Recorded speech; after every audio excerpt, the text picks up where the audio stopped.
Tatlong makapangyarihang paalala ng Diyos para sa mga taong dumadaan sa malubhang problema. Una, huwag kang matakot sapagkat ang Diyos ay sumasa iyo. Isaiah 41 verse 10. Ang totoo niyan, ang iyong takot ay valid at tunay. Ngunit ang presensya ng Diyos sa buhay mo ay mas tunay pa kaysa sa takot mo.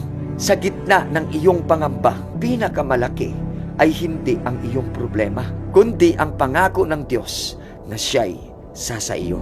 Pangalawa, ang biyaya ng Diyos ay sapat para sa iyo. 2 Corinthians 12 verse 9. Kaibigan, hindi sinasabi ng Diyos na bigla kang lalakas. Sa halip, sa mismong sandali ng iyong panghihina at pagsuko, doon ganap na makikita ang kapangyarihan ng Diyos. Dahil ang iyong kahinaan ay isang lugar kung saan may papakita ng Diyos ang kanyang kabutihan. At pangatlo, huwag mong limutin na ang lahat ng ito ay pansamantala lamang. 2 Corinthians 4 verse 17. Ito tatandaan mo, kapatid.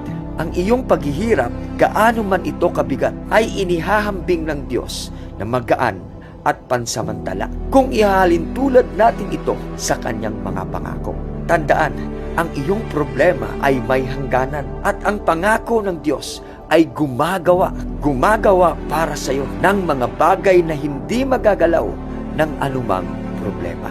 Kaibigan, sa mga salitang ito ay marahil hindi nababawasan ang iyong problema at ang Diyos ay hindi nagsasabi sa iyo, tiisin mo lang. Sa halip, sinasabi niya sa iyo, huwag kang matakot dahil kasama mo ang Diyos at ang biyaya niya ay sapat para sa kahinaan mo. At tandaan mo, kaibigan, ang lahat ng iyong problema, gaano man ito kalaki, ito ay may katapusan. At tiyak ako na ang katapusan nito ay magbubunga ng kaluwalhatian.